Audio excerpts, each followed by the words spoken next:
Bueno, parece que damos comienzo, perdón por el retraso de cuarto de hora, en deferencia a aquellos que venían a este punto de la ciudad que tiene un acceso pues fácil y difícil a la vez.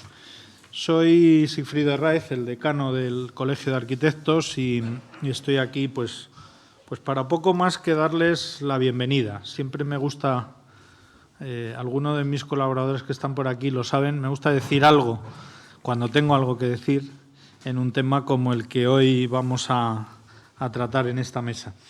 El Marqués de Cubas, gracias, primero a la Asociación Reinos de España y a todos los que aquí la representáis, haciendo un trabajo de defensa de la historia a través de documentales, de libros, publicaciones. Yo creo que tenemos que ayudarnos mutuamente, como decíamos ahora ahí, a la hora de hablar y de defender la rica historia de España, ¿no? En lo que me concierne a mí en materia de arquitectura y arquitectos, y a vosotros supongo que a la generalidad. Creo que es muy importante hablar de la figura del Marqués de Cubas, de Francisco de Cubas, desde distintos puntos de vista.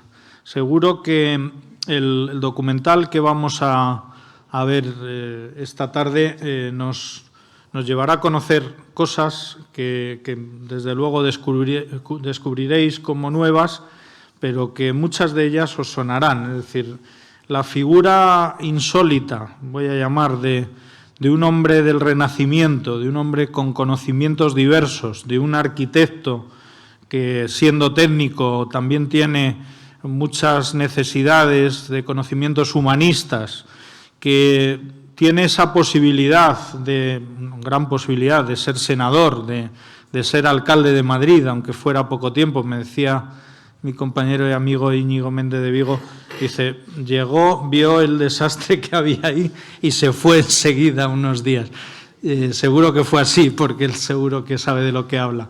Bueno, ahora pasaría en muchos sitios lo mismo si fuéramos consecuentes, ¿no? Llegamos, vemos determinadas cuestiones y es para salir corriendo. Pero esa facultad que tuvo de pensar en el amplio sentido de la palabra. Yo he leído algunas de las cosas, me documenté para hacer la pequeña intervención que hago en el documental y me di cuenta de la riqueza intelectual que tenía la figura del Marqués de Cubas, ¿no? Que mucha gente solo sabía de él que comenzó la Catedral de la Almudena, que luego no se terminó como él la pensó, y punto, ¿no? Y poco más, ¿no? Y que había sido alcalde de Madrid ya lo sabían menos, y que además era arquitecto menos, etcétera, etcétera. Cada vez la gente sabía menos de él. Yo creo que es muy importante todo lo que hizo, porque estaba rodeado, como he dicho con anterioridad, por un movimiento intelectual al que pertenecía y que cualificaba, daba mucha calidad a esas instituciones. Es decir, que llegar a ser alcalde de Madrid nos va a acompañar José María Álvarez Manzano, que para mí también fue otro grandísimo alcalde de Madrid, que llegara al ayuntamiento y que pensara algo sobre lo que se podía o no hacer en una ciudad como Madrid, a mí me parece absolutamente fuera de lugar en este momento. Creo que, por otro lado, ahora hablábamos ahí de pie algunos de los miembros de la asociación que necesitamos recualificar, es decir, intentar que gente que tiene esa apertura de miras y que ve la ciudad o lo que sea, que se proponga el Senado, cualquier lugar de trabajo de puesto de administración pública, tiene que estar visto desde ese punto de vista de altura intelectual, ¿no? ¿Por qué? Porque los beneficiados o perjudicados somos todos los administrados. Entonces, al final, cuando el Marqués de Cubas empieza a pensar que Madrid tenía que tener una catedral y cómo podía ser esa catedral, vista en ese movimiento neogótico, me atrevo a llamar, como él comenzó y lanzó las trazas, los primeros planos que hace de la Catedral de la Almudena, pues no se podía imaginar que efectivamente muchísimos años después, hasta casi 100 años después, este señor que se sienta ahora con nosotros, José María, como alcalde, y algunos que le servíamos como concejales, acabamos esa catedral, ¿no? No teniendo nada que ver con lo que el marqués de Cubas, Francisco de Cubas, piensa, pero bueno, con la dignidad que le da la figura de Fernando Chueca Goitia, que es el último que trabaja en las últimas trazas y dibujos de la catedral de la Almudena.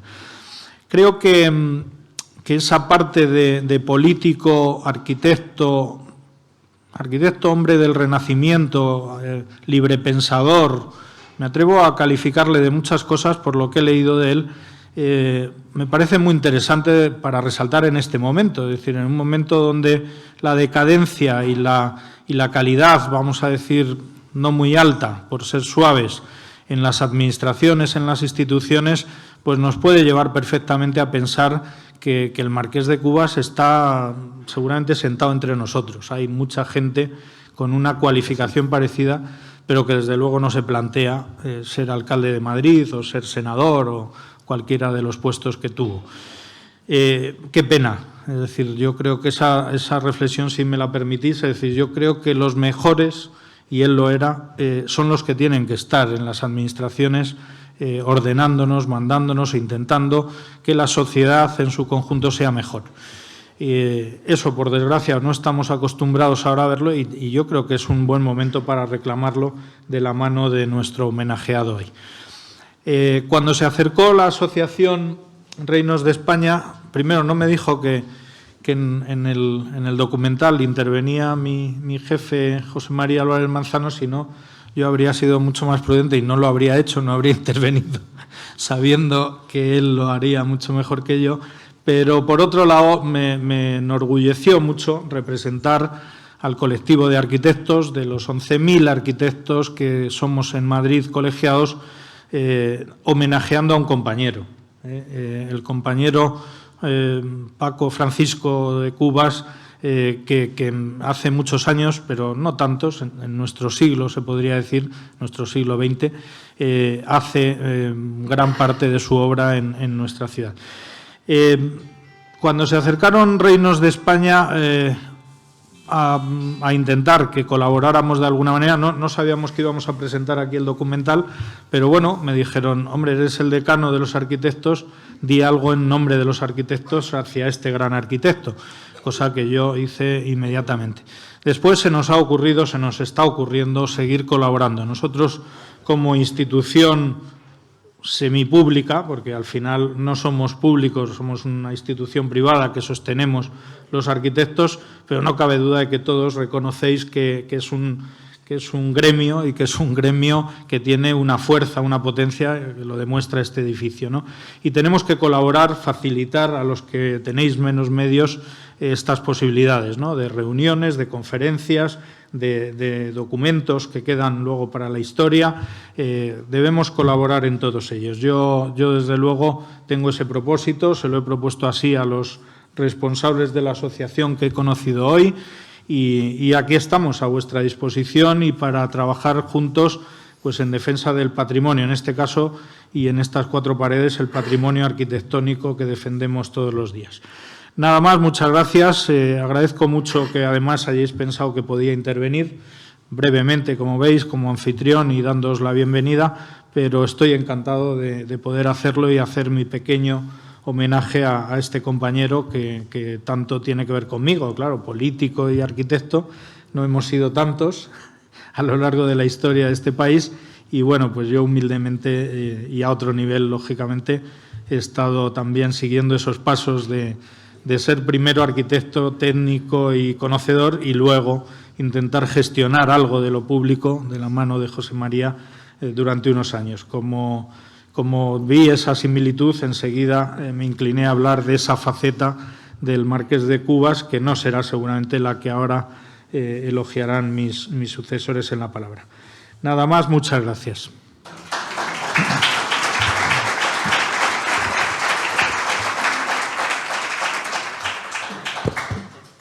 Hola, buenas tardes. Buenas tardes.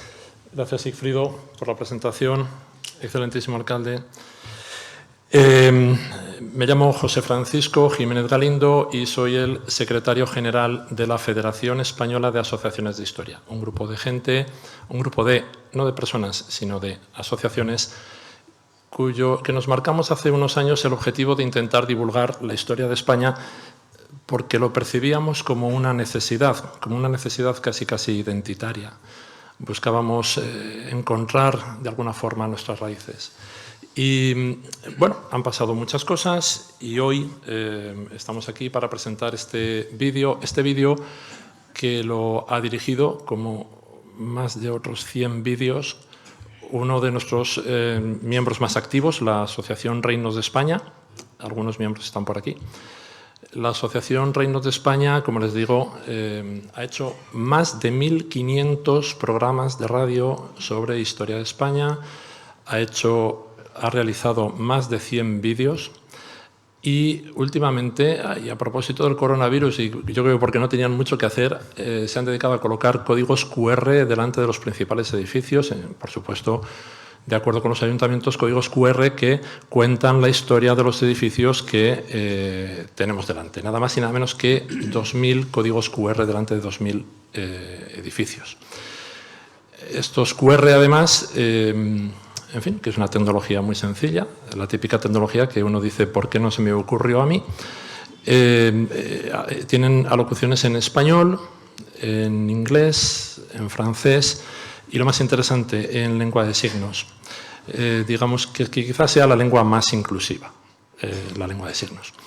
Bien, estos códigos QR han sido premiados recientemente y, concretamente, estuvimos estudiando el ejemplo del monasterio de Silos. El monasterio de Silos, gracias a los códigos QR, descubrimos, por ejemplo, que faltaba una lengua, que es la lengua de la gente que más visitaba el monasterio de Silos después de los españoles, que era, curiosamente, el portugués. Ahí tenemos esa nación vecina, querida, y que donde nosotros veraneamos o donde nosotros tenemos bastantes tratos, pero es que ellos también la tienen aquí. Y muchas veces nos olvidamos de ella. Los códigos QR nos permitieron conocer esta realidad y nos permiten mejorar. Y entonces intentaremos meter en los códigos QR el portugués. Bien, les decía, por ir desde atrás hacia adelante, que buenas tardes enfatizaba el buenas tardes, porque acabo de salir de un restaurante y me han dicho buena tarde, lo cual a mí me sienta como una afrenta, porque, claro, me están estropeando ustedes el código lingüístico en el cual yo pienso. Me levanto por las mañanas y pienso en español. Y si usted me adultera el español, me está estropeando la mejor herencia que me dieron mis padres, la que me permite pensar, la que me permite ahora mismo comunicarme con ustedes. Si empezamos a deteriorar el patrimonio, empezamos a deteriorar las relaciones humanas. Y creo que es necesario luchar paso a paso, piedra a piedra, porque nuestro patrimonio no sea expoliado, no sea degenerado, porque si no, esto acaba siendo precisamente este año es el 500 aniversario del nacimiento de Elio Antonio de Nebrija. Elio Antonio de Nebrija, el hombre español que escribió la primera gramática de una lengua moderna, la primera. Después se escribieron muchas más por españoles en América. Las lenguas americanas vivían en la prehistoria, no tenían lengua escrita y, por supuesto, no tenían gramática, y fueron los españoles los que escribieron sus lenguas y sus gramáticas.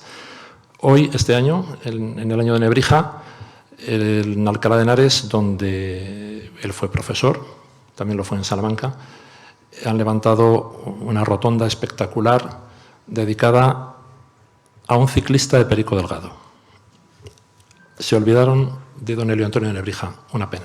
En fin, con esto perdemos todos, porque la historia es un patrimonio. Decía Sigmund Freud que decía que somos lo que somos porque fuimos lo que fuimos. Y decía Hipólito Taine, un filósofo francés, una frase que nos encanta a todos los miembros de la Federación Española de Asociaciones de Historia. Decía, hay un momento superior en la historia de la humanidad. Hay un momento superior en la historia de la humanidad. La España de 1500 a 1700. En fin, después pasó lo que pasó. Y no pasa nada, se admite. Todo tiene su razón, todos somos hijos de nuestros momentos Y si estudiamos la historia, claro, lo que ha pasado con la historia es el tiempo. Y el tiempo pone las cosas en su sitio. Y el tiempo hace que entendamos todo. Posturas incluso enfrentadas en su momento, con el paso del tiempo podemos entender el motivo de ambas ideas enfrentadas y de ambas posturas enfrentadas. Eso es todo. Pero el conocer la historia tiene un valor, aporta un valor a la persona, a las familias, a la sociedad, a la patria, a la nación, que es que fortalece la identidad. La identidad, ¿qué voy a decir de la identidad? Dicen que la filosofía consiste en expresar en términos que nada entiende aquello que todos sabemos lo que es. La identidad. Le decía Cervantes a Sancho, le decía, Sancho, por la libertad y por la honra se puede aventurar la vida. Claro, porque Cervantes no contaba con que algún día hubiera algo más importante en peligro que la libertad y la honra. Esto puede ser la identidad. Sin identidad no hay libertad y sin identidad no puede haber honra. No tiene sentido. Entonces hay que cuidar la identidad. La identidad, repito, como decía Freud, decía, somos lo que somos porque fuimos lo que fuimos. Y la historia es parte de nuestra identidad y por lo tanto tenemos que cuidarla. Hoy, volviendo al día de hoy, hoy encontré una placa aquí en Madrid, en la calle Huertas, una placa dedicada a León Felipe. Y dice la placa, un verso de León Felipe dice, España, sobre tu vida el sueño, sobre tu historia el mito, sobre el mito el silencio. Bien, pues con nuestra pequeña aportación de la Asociación de Reinos de España intentamos acabar con ese silencio y devolver, nos gustaría sobre todo a los más jóvenes, devolver el conocimiento que les facilite la identidad. Bien, ese conocimiento hoy en día, miren, hoy en día nos damos cuenta, ¿por qué un vídeo? ¿Por qué el formato vídeo? ¿Por qué el formato, digamos, cinematográfico? ¿Por qué el formato audiovisual? Miren, hace 2 días fue San Valentín y hace un día se publicó un artículo de una profesora alemana que trabaja en Estados Unidos que hablaba sobre la percepción del amor. Esto se llamaba Los tormentos de San Valentín. Lo pueden ver en el ABC de antes de ayer. Y decía esta profesora, analizaba la percepción del amor a lo largo de la historia y empezaba con el banquete con Sócrates, Platón, Alcibíades, y continuaba con la época romántica, hablaba también de Cervantes, como no, y analizaba la percepción del amor a lo largo de la historia a través de los grandes textos. Pero cuando llega a nuestros días se olvida los textos y acude a YouTube. Y acude al número de likes que tiene la última canción romántica para hablar de cómo la sociedad actual percibe el amor en el día de San Valentín. ¿Qué es lo que ha cambiado? Ha cambiado el medio, la forma de comunicar. Bien, la forma de comunicar, por eso cuando a veces debatíamos, claro, es que esta asociación Reinos de España ha hecho más de 200 conferencias. Pero claro, una conferencia, pues como en esta, pues oye, pues estén 40, 100 personas, pero es que un vídeo, un medio audiovisual, llega a muchísimas más y queda colgado en las redes y se puede ver más adelante, cuando cada uno quiera, en su casa y permanecerá en el tiempo, ¿no? El problema de los medios cinematográficos es que los medios audiovisuales, audio, lo que se escucha, transmite fundamentalmente una opinión. Yo les estoy transmitiendo mi opinión, pueden estar ustedes de acuerdo o por supuesto que no. La imagen transmite una perspectiva. Cuidado, porque nos pueden manipular fácilmente a través de los medios audio, opinión, visuales, perspectiva. Quizás por eso algunas personas de los medios audiovisuales tienen la arrogancia de opinar sobre temas sociales o sobre temas políticos, cuando ellos en realidad no son más que el medio. Y por todo esto les animo a leer historia. Y si les da pereza, que a mí también me la da, pues acudan a medios audiovisuales, pero elíjanlos bien. tengo que recomendar, porque son mis socios, pero como no también, porque confío en ellos, son gente honrada, son gente honorable y son gente que intentan ser fieles a la verdad de lo que cuentan. Y si no me equivoco, quiero aprovechar para decir que no quiero hablar del Marqués de Cubas, porque para eso está el que más sabe. Además, me lo ha dicho incluso Javier, su familiar. Dice, Óscar de la Rocha sabe más del Marqués de Cubas que yo mismo. Pero hay un dato que no aparece en el vídeo y que quiero poner de manifiesto. Parece ser que Francisco de Cubas era descendiente nada más y nada menos que de Jerónimo de Allanz, un navarro. Les animo a que vean otro vídeo hecho por la Asociación Reinos de España sobre Jerónimo de Allanz, un hombre que se presenta delante de Felipe II y le pide que le registre 49 invenciones, entre ellas la máquina de vapor, 1606. Un traje de buzo y un sumergible, entre otros. Jerónimo de Allanz, antepasado del Marqués de Cubas. Pero también el virrey Eslava. Gracias también a la Asociación Reinos de España, estuvimos en octubre, nos fuimos a Cartagena de Indias a poner un ramo de flores con la bandera de España a los pies de la estatua de Blas de Lezo, porque no hay estatua dedicada al virrey Eslava. Fue muy emocionante, se lo puedo asegurar, escuchar el himno de España en su versión completa a los pies del Castillo de San Felipe, delante de la escultura de don Blas de Lezo.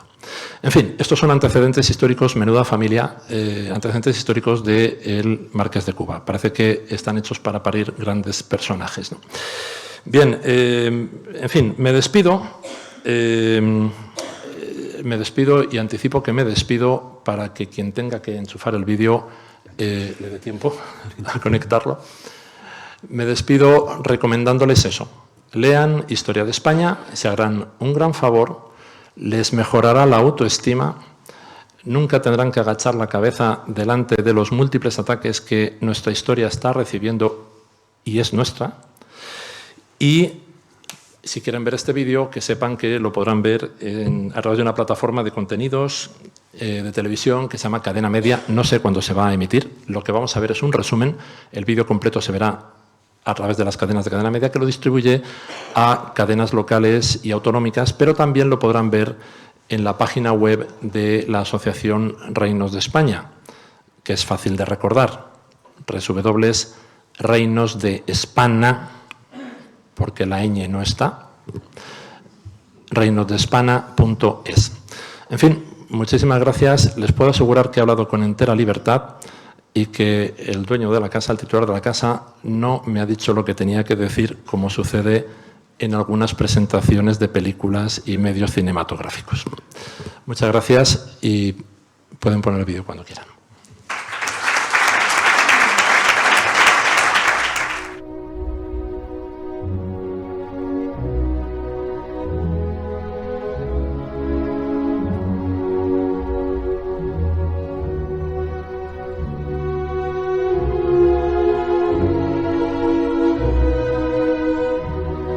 Nueva York, Berlín, Londres, París, Moscú, Tokio o Madrid.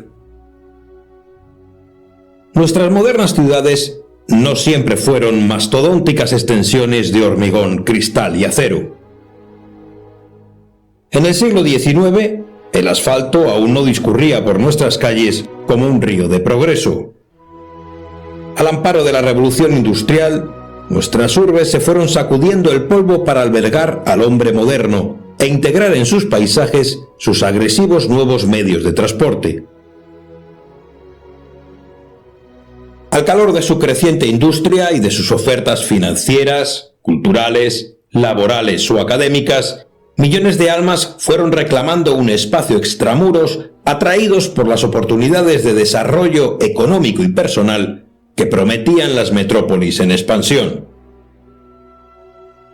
Un capitalismo incipiente, que ya apuntaba maneras, en lo que a especulación urbanística se refiere, posibilitó que ciudades como Madrid experimentasen un crecimiento exponencial. Pero si este crecimiento fue medianamente ordenado, fue gracias a la pericia y buen hacer de arquitectos y urbanistas con una visión moderna, pero también humana, de las posibilidades que ofrecían los nuevos desarrollos en el campo de la ingeniería y de los materiales que habrían de desplazar a la piedra y la madera.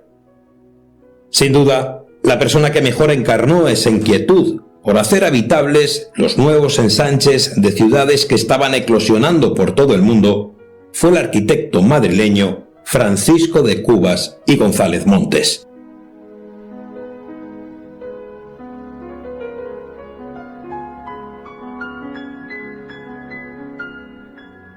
Madrid, como todas las ciudades europeas, como todas las ciudades del Nuevo Mundo, necesita de hombres que entiendan este nuevo concepto de evolución de la urbe. Y no es fácil, pero en España al menos hay uno de ellos que sobresale por encima de todos por su doble condición de político y de arquitecto. Se trata de don Francisco de Cubas y González Montes, el Marqués de Cubas. Bueno, Francisco de Cubas, los padres, el padre tenía un taller de ebanistería y su padre y su madre era una terrateniente que tenía tierras pues en Navalcarnero y también cerca de Toledo, por la provincia de Toledo. Este matrimonio, el matrimonio Cubas-González Montes, tuvieron dos hijos, uno que era Ángela y otra que era Francisco de Cubas González Montes, que es el personaje del que estamos hablando. Francisco de Cubas es un arquitecto muy relevante porque representa muy bien el devenir de la arquitectura española en general y madrileña en particular a lo largo del siglo XIX. Pertenece a las primeras promociones de la Escuela de Arquitectura y su obra es muy amplia, muy diversa, muy polifacética porque de alguna forma realiza palacetes, iglesias, conventos y una serie de obras singulares particularmente interesantes. Representa muy bien cómo la arquitectura se basa en reinterpretar y en retomar esos modelos, porque su obra oscila entre un eclecticismo de influencias clásicas y renacentistas, desarrollado sobre todo en las obras de corte más de arquitectura doméstica o palacetes, y en la faceta más historicista y neogótica, medieval o neomedieval, que corresponde a toda la arquitectura religiosa, asistencial o funeraria. Francisco de Cubas y González Montes, el Marqués de Cubas, va a ser uno de los primeros estudiantes de la nueva Escuela Especial de Arquitectura. Esa nueva Escuela Especial, creada en 1844, tendrá una enorme continuidad con la propia enseñanza académica. De hecho, el director, Inclán Valdés, era el responsable hasta ese momento de la Academia, de la enseñanza de la arquitectura en la Academia, y va a seguir siendo el responsable, ahora ya como director de la Escuela Especial, ¿no? Esa continuidad con la enseñanza académica se ve pues en la misma relación de profesores, ¿no? Y de responsables, ¿no? Cubas va a tener algunos de los profesores, pues los arquitectos académicos más importantes de su tiempo, ¿no? Narciso Pascual y Colomer, Zabaleta, el propio Inclán Valdés, ¿no? Esa última generación de arquitectos formados en la academia practicaban, digamos, autores de una arquitectura en la que el clasicismo seguía teniendo un papel importantísimo. Y el desarrollo del clasicismo durante toda la primera parte del siglo XIX, la primera mitad del siglo XIX, y especialmente durante el reinado de Isabel II, pues va a ser decisiva. En ese sentido, la formación que recibe Cubas es una formación eminentemente clasicista. Su formación como arquitecto, el de Cubas la completa con un periplo cultural por Europa en el que se mantendrá entretenido durante aproximadamente 4 años. En enero de 1853, a Francisco se le concede una pensión económica para realizar su viaje formativo. En concreto, es becado para permanecer en Italia durante 3 años, dedicado a estudiar los grandes monumentos romanos desde la antigüedad hasta el Renacimiento. Durante este tiempo debía visitar además Nápoles, Sicilia o Grecia y regresar a Italia, concretamente a Pompeya, para realizar su trabajo final de carrera. Ya con el título de arquitecto bajo el brazo, consigue un año más de beca con la encomienda de estudiar los movimientos arquitectónicos en los países más avanzados de la época. Esto le llevará, durante 1856, nuevamente a Italia y recorrerá Austria, Chequia, Alemania y Francia. Cuando el marqués de Cubas regresa a Madrid en 1857, la verdad que había bastante competencia y no le es fácil conseguir clientes. Gracias a un maestro suyo de la escuela, Antonio Zabaleta, pues empieza a trabajar para distinta clientela, sobre todo la burguesía financiera de Madrid, que estaba empezando a intervenir en el entorno de la Puerta del Sol. En ese momento conoce, probablemente a través de Zabaleta, al que sería Marqués de Urquijo, a Estanislao de Urquijo, un importantísimo hombre de negocios, financiero y banquero, que le pone en contacto con una clientela cada vez más selecta y especialmente le pone en contacto con su sobrina, con Matilde de Dice y Urquijo, que acabará convirtiéndose en su mujer en 1860. Durante estos primeros años, y sobre todo a partir del matrimonio con Matilde de Dice, todas las obras que realiza el Marqués de Cubas están encargadas por clientes, socios o deudores de Estanislao de Urquijo. Es decir, aquel matrimonio no solamente le permitió un ascenso social muy relevante, sino que también le puso en contacto con una clientela para la que trabaja durante casi unos 15 años aproximadamente, realizando fundamentalmente palacetes, muchos de los cuales se encuentran situados en el entorno del Paseo de Recoletos. Un claro ejemplo de lo que estamos hablando es este palacete construido en 1876 por el arquitecto don Francisco de Cubas. Fue construido en tan solo 3 años y actualmente es la sede de la Embajada Francesa aquí en España. Se emplearon los mejores materiales de la época y se ha convertido sin duda en uno de los edificios más emblemáticos y elegantes de todo Madrid. La historia no es una secuencia de hechos aislados e inconexos. Los grandes desórdenes sociales que se apoderaron de Europa durante el siglo XX tuvieron su origen en el siglo XIX.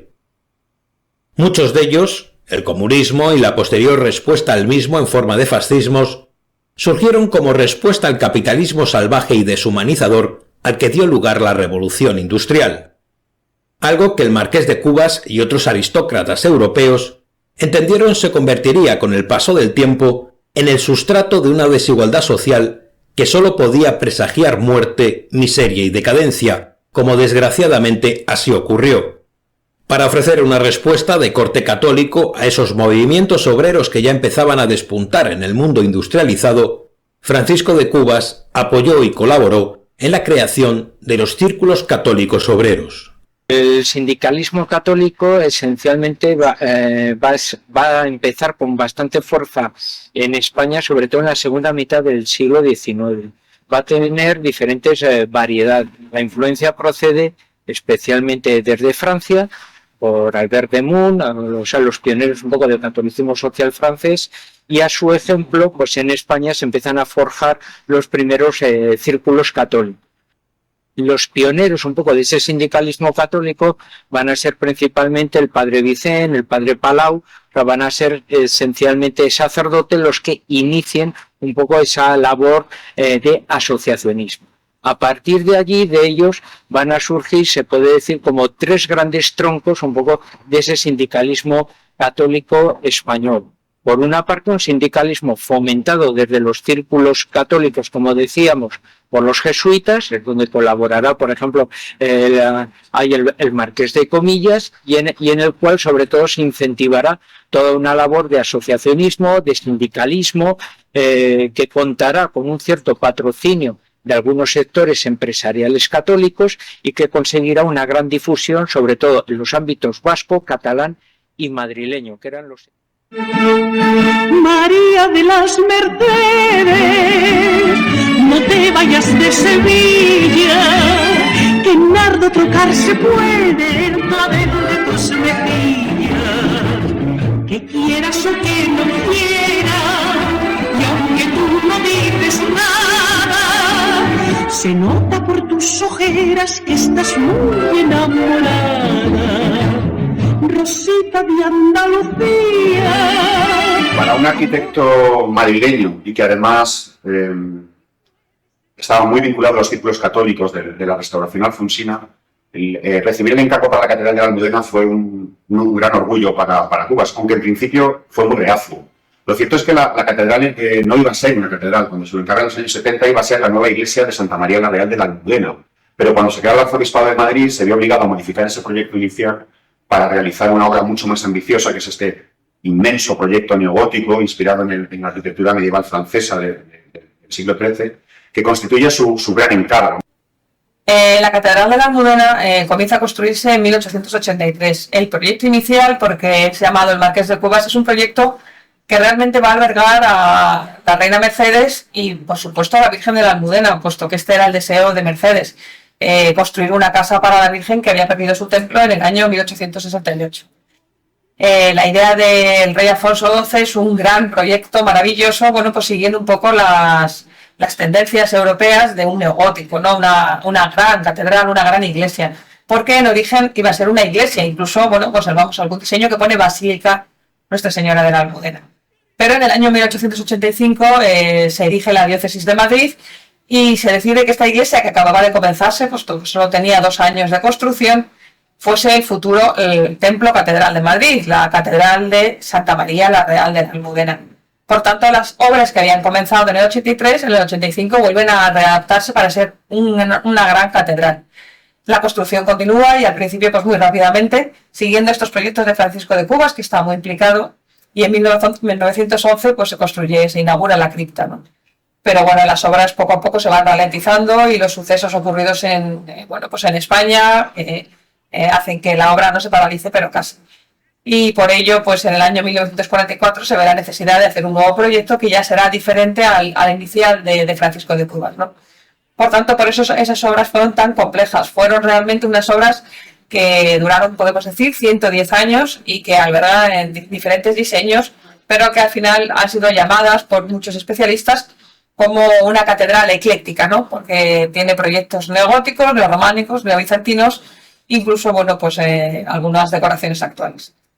El retraso, sobre todo, tiene que ver con cuestiones presupuestarias, porque no había dinero, se tenía que haber hecho por suscripción popular, y también porque cuando se retoman las obras ya después de la Guerra Civil habían cambiado los gustos y los estilos, y al final la Almudena ha acabado siendo una especie de eclecticismo un poco incalificable, porque tienes una cripta neorrománica, una fachada neoclásica, una fachada lateral neorrenacentista, un cimborrio neogótico y luego una decoración que se ha incorporado a lo largo del siglo XX que ha conformado un conjunto bastante heterogéneo, muy diferente a lo que el Marqués de Cubas pensó.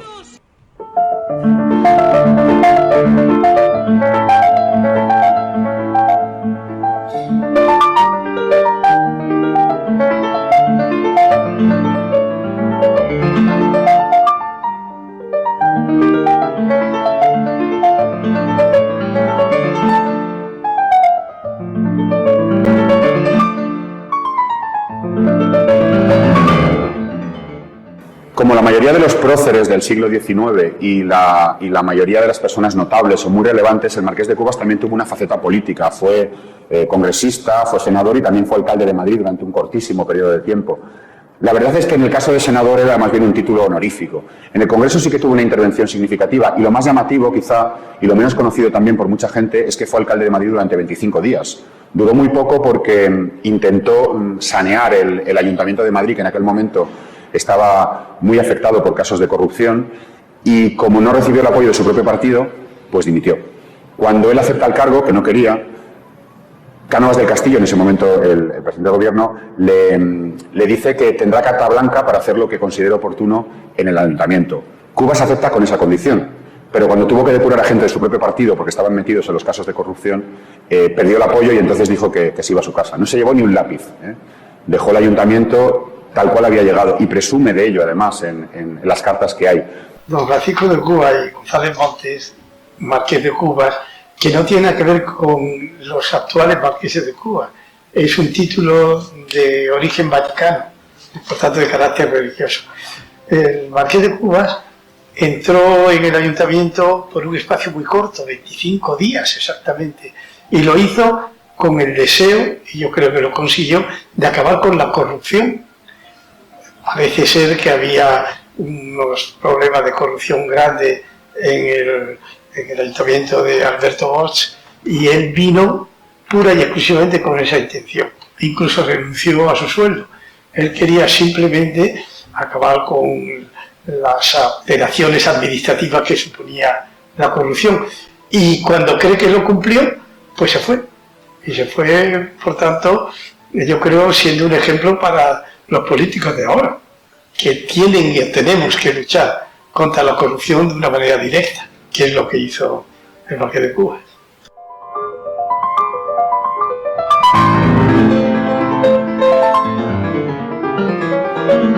Su paso por el ayuntamiento fue muy espectacular desde el punto de vista mediático, porque generó una controversia muy grande en la prensa. Y de hecho, cuando a principios del siglo XX se decide cambiar la calle del Turco por calle del Marqués de Cubas, se hizo precisamente en reconocimiento a su labor como arquitecto, a su labor benéfica, pero sobre todo también a su paso por la alcaldía.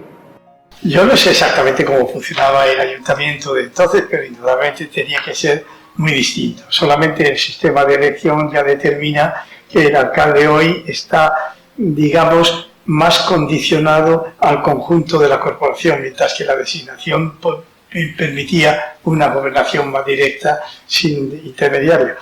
La diferencia, por tanto, de mi época como la época actual estriba en lo que se llama la democracia. Había, por tanto, entonces menos posibilidades de tener que contrastar su opinión con el conjunto de la corporación, y hoy es prácticamente necesario, es imposible hacerlo sin el contraste con los concejales.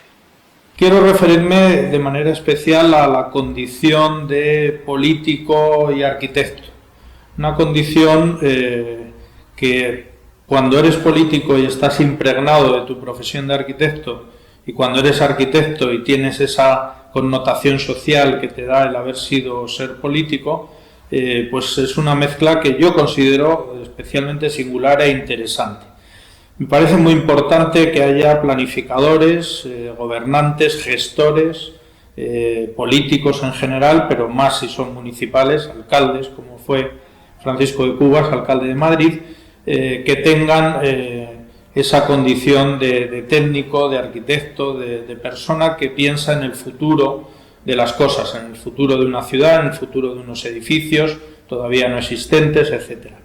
Creo que eso marcó mucho su gobernanza, que esa final del siglo XIX viene con muchas convulsiones políticas, pero con una estabilidad que le dio a la ciudad el gobierno de Francisco de Cubas.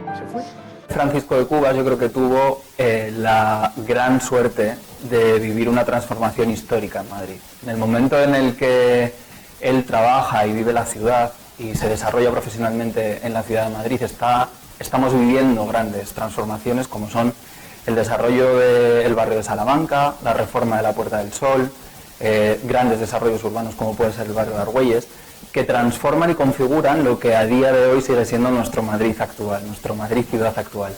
Creo que participar de esos proyectos y participar de esos grandes desarrollos urbanos que se produjeron en ese momento es una suerte, y tuvo que ser una suerte para su figura, como lo sería a día de hoy para una figura como puede ser la nuestra.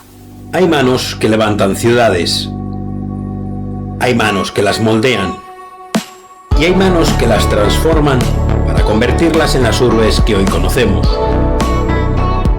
Las manos de Francisco de Cubas transformaron Madrid, aumentaron sus espacios y ensancharon sus lindes, pero sobre todo, obraron sobre ella una transformación planificada que anteponía el bienestar del hombre al empuje de la construcción. Cubas edificó en cuadrícula horizontal el nuevo eje de ensanche de Madrid, pero elevó sus líneas al cielo no solo en forma de iglesias y campanarios, sino también en forma de asilos, maternidades, comedores sociales, residencias y casas de oración.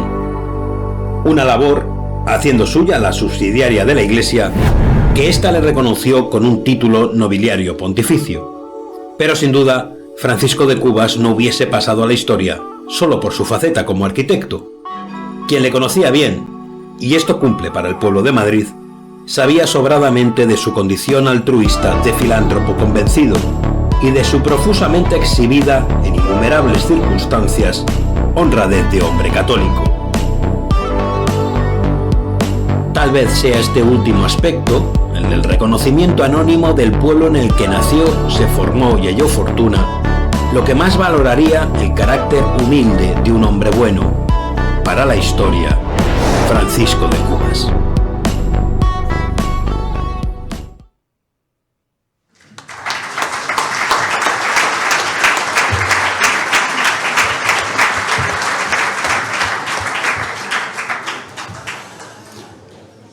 Van a dar la luz, ¿no? ¿Se me escucha? Uf. Bueno, muy buenas tardes a todos. Yo voy a hablar poco porque ya habéis visto lo importante, así que seré bastante breve. En primer lugar, quiero daros las gracias por la espléndida acogida que ha tenido esta presentación. Tenemos el salón prácticamente lleno y la verdad que es una satisfacción para todas las personas que hemos colaborado en este proyecto desde hace mucho tiempo. Antes de la pandemia se interrumpió, en fin, todos sabéis de lo que estoy hablando porque lo hemos vivido todos en primera persona, ¿no? Quiero dar las gracias a toda la gente que estáis, pero muy especialmente a la familia, a los descendientes del Marqués de Cubas, que hay muchos por aquí, alcalde también, ministro, descendiente en su caso también. Y bueno, veo muchas caras conocidas, alumnos, amigos, compañeros que estáis aquí, que nos habéis arropado. También quiero dar las gracias especialmente al Colegio de Arquitectos por acogernos en su casa, que también fue la mía durante un tiempo, porque yo trabajé en el servicio histórico durante unos años y también participé en la elaboración de la Guía de Arquitectura de Madrid, esa magna publicación que sigue siendo referencia para todos los que amamos la arquitectura de nuestra ciudad, ¿no?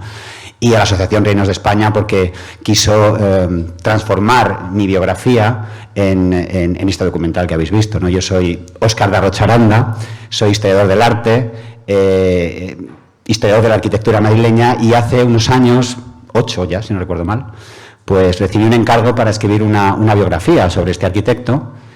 La persona que me lo encargó está aquí, ahí sentado, Javier Cobian Cubas, bisnieto del Marqués.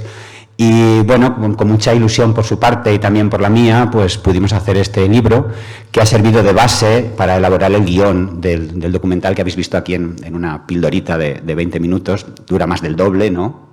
Sí, ¿no? Me habéis dicho que dura más del doble. Vale, está por ahí Pedro. 50 minutos aproximadamente.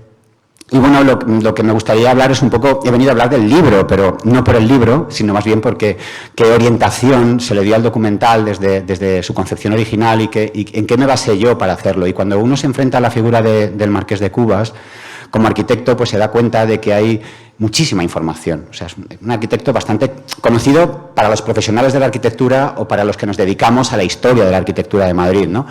La Catedral de la Almudena, había publicaciones muy importantes realizadas por prestigiosísimos historiadores como Pedro Navascués Palacio, recientemente fallecido.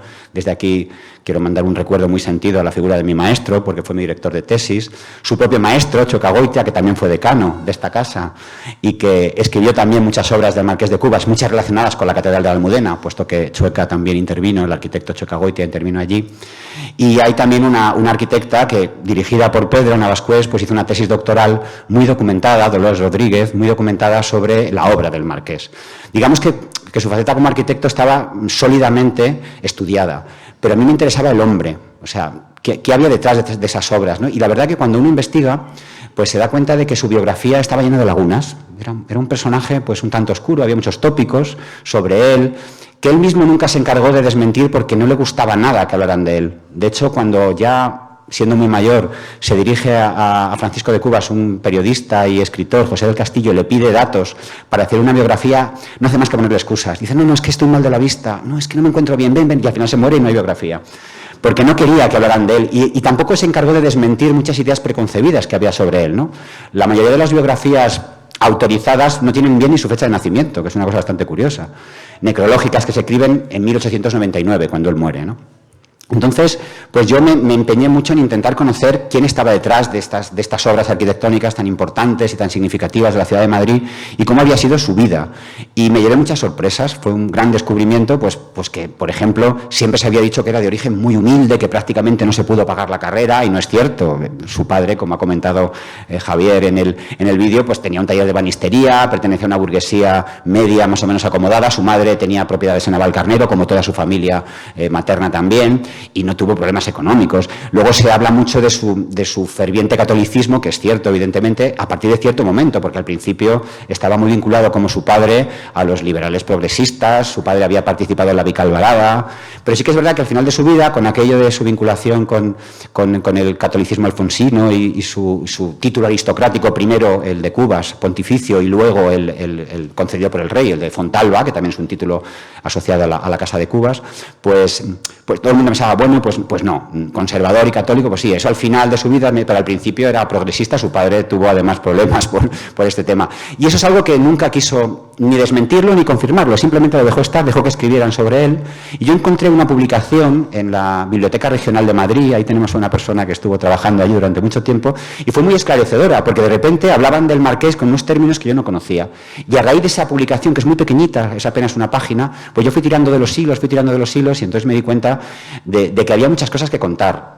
Pues, por ejemplo, aparte del periplo por Europa, que es más o menos conocido, con la pensión en Italia, en Grecia y su viaje por ahí, por ejemplo, su labor como filántropo, ¿no? Cómo se introduce en este movimiento de la filantropía, de los benefactores decimonónicos. Y esto lo hace a través de un personaje fascinante que es Ernestina Manuel de Villena, que no sé si alguno de vosotros conocéis. La conoceréis con el nombre de Guillermina Pacheco, a lo mejor, porque es un personaje de Fortunata y Jacinta, de Galdós.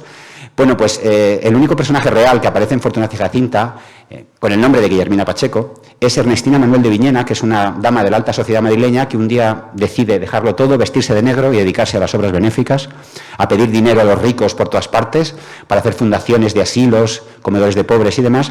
Y esta fue la persona que desempeñó un papel fundamental en la trayectoria de Cubas para que él se decantara por este tipo de acciones de filantropía que marcan prácticamente las últimas décadas de su vida. Durante sus últimos años está dedicado prácticamente exclusivamente a todo esto, abandona esa faceta de arquitecto de palacetes y, bueno, asilos, conventos, el asilo del Sagrado Corazón, desaparecido.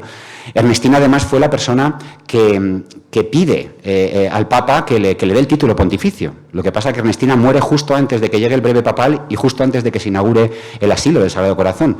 Es una figura clave en su vida, ¿no? Yo supongo que habéis leído Fortunata y Jacinta, la mayoría de vosotros, pues este personaje, Guillermina Pacheco, que Galdós dijo que era la única persona que había conocido en su vida que merecía ser canonizada. Ya sabéis que Galdós era un poquito anticlerical en general, o sea que ¿cómo sería la dama en cuestión, no? Bueno, pues Ernestina le marca, y a partir de ese momento es cuando él se entrega a todo esto, su faceta, por ejemplo, como coleccionista de arte, que es una cosa que tampoco se sabía de él, arte sacro sobre todo, con casullas, cruces. Tenía una colección estupenda que luego se fragmentó y algunas de sus obras actualmente están en el Museo Arqueológico Nacional. Yo he rastreado la presencia de algunas de ellas. También es particularmente interesante todo lo que tiene que ver con su labor como promotor inmobiliario. También. Esto viene también, lógicamente, por la rama Urquijo y por la herencia que recibe por su mujer, por Matilde Erice y Urquijo, una de las mujeres más ricas de su tiempo, y que tenían pues una gran cantidad de terrenos en Madrid. Pues fue un importantísimo promotor inmobiliario. Toda la zona de la calle Don Pedro, entre Bailén, hay un montón de edificios que son construidos por él como arquitecto y como promotor inmobiliario. Y luego su faceta política, que hemos hablado aquí un poco de ella, encima tenemos al alcalde. Bueno, es muy interesante. Yo había sido alcalde 25 días. ¿Por qué dimite? Bueno, pues hay un capítulo entero en el libro y supongo que en el documental se extenderán más. El asunto es apasionante porque él le dice a Cánovas que sí, yo acepto el cargo. Aquel momento, como muy bien ha comentado el alcalde, se hacía por designación directa, no era una elección democrática. A ti te nombraba el alcalde del gobernador a través del gobierno. Y Cubas le dice, bueno, yo acepto, pero con una condición. A mí me dejas hacer lo que yo considere para depurar esto, porque estaban, enfrentados entre ellos y los del propio partido. Y al final, pues no hay nada como el fuego amigo, y fue su propio partido que se lo carga realmente. Cuando ve que pierde el apoyo de Cánovas, que se lo había dado con carta blanca, dice, bueno, pues ahí os quedáis todos y yo me voy a San Sebastián, a mi casa, y no quiero saber nada más de la alcaldía. Y bueno, todo lo que tiene que ver sobre todo con esa actividad vinculada a una expresión de lo que es nuestro siglo XIX. Yo considero que Francisco de Cubas es un personaje que refleja extraordinariamente bien lo que es nuestro siglo XIX desde todos los puntos de vista, ¿no? Porque él, claro, vive desde el 27 al 99, lo abarca casi entero, y es un personaje decimonónico cuya vida y cuya obra realmente reflejan extraordinariamente bien, como os digo, y de una forma muy significativa todos los avatares, todas las circunstancias, todos los conflictos hitos de ese dificilísimo siglo XIX. Y el Marqués representa muy bien todo lo que sucede en este momento. Marqués a partir del 85, porque todos conocemos como Marqués de Cubas, pero realmente es un título que le llega muy tarde, cuando está en el proyecto de, primero, la iglesia de la Almudena, dedicada al panteón de la Reina María de las Mercedes, y luego ya la construcción de la catedral posteriormente, ¿no? Años después, en los años 90, ya recibe el título de Fontalba, que sigue vigente, el Marquesado de Fontalba, porque el Marquesado de Cubas pontificio se ha extinguido, ya no existe el Marquesado de Cubas, es un título ya el Vaticano no concede ni reconoce títulos. Entonces, mi intención con la biografía, que está dividida además en dos secciones o dos grandes capítulos, el hombre y el arquitecto, era intentar relacionar, imbricar todo lo que era su proceso biográfico con lo que era su proceso creativo, ¿no? Y hacer que el arquitecto no fuera simplemente esa figura que proyecta la Almudena o que proyecta el Castillo de Butrón, por ejemplo, allí en Gatica, en Vizcaya, que es una obra pintoresca y exótica, o la Universidad de Deusto, o que hace tantos palacetes en el Paseo de Recoletos, sino sobre todo intentar explicar ¿por qué se hacen estas cosas? ¿Por qué hace esos palacetes para la burguesía financiera de principios después? Básicamente por son los contactos de Urquijo, y él se casa con la sobrina favorita de Urquijo y la gran heredera, junto con el segundo marqués posteriormente. Pues al final te das cuenta de que, como sucede siempre en la vida para todos nosotros, pues nuestras circunstancias vitales explican mucho también de nuestras circunstancias profesionales.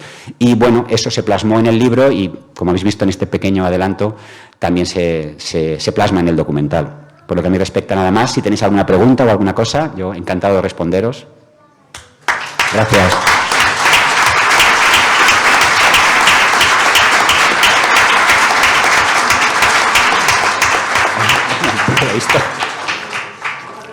¿Alguna persona quiere preguntar algo? No. Bueno, sí que os comento una cosa, porque lo he hablado antes con una persona respecto al tema de la alcaldía, y ya que tenemos aquí al alcalde y tenemos a un antiguo ministro también, el alcaldía le encarga una auditoría a Eduardo Dato, que era muy amigo y abogado de la familia. Encarga una auditoría y la auditoría es demoledora. O sea, cuando Francisco de Cubas lee aquello, dice, ostras, madre mía, ¿qué voy a hacer aquí? ¿Cómo me puedo enfrentar a todos? Porque era enfrentarse a todos, a los míos, a los opuestos y demás. Dice, bueno, pues voy a intentarlo. Y empieza. Y entonces Cánovas le dice, vale, venga, esto sí, y esto ya... Y ya la tercera le dice, mira, vas olvidándote mejor de todo esto. Y al final se fue Dato, se fueron los dos, y dijo, no es posible. Y luego también es muy interesante lo que intenta hacer, ¿no? Porque cuando llega a la alcaldía, pues se encuentra con que hay, imaginaos, comisiones, partidas presupuestarias distraídas, cantidades de compras que han desaparecido, funcionarios del ayuntamiento que enchufan a familiares. Y todo esto empieza a depurarlo de forma sistemática, además de manera inflexible. No tiene piedad con nadie, hasta que llega a los propios y entonces dice, hombre, los del otro partido sí, pero los nuestros, ¿cómo vas a hacerle esto a los nuestros? Diga, es que los nuestros también son así. Dice, pues por ahí no pasamos. Y en un alarde de dignidad dijo, bueno, pues Cánovas, ahí te quedas y yo me voy directamente. Y nunca más quiero saber nada. De hecho, fijaos, cuando cambia el gobierno, de la alternancia de Cánovas a Sagasta, el propio Sagasta se dirige a él personalmente y le dice si quiere ser alcalde, y le dice a Sagasta que no.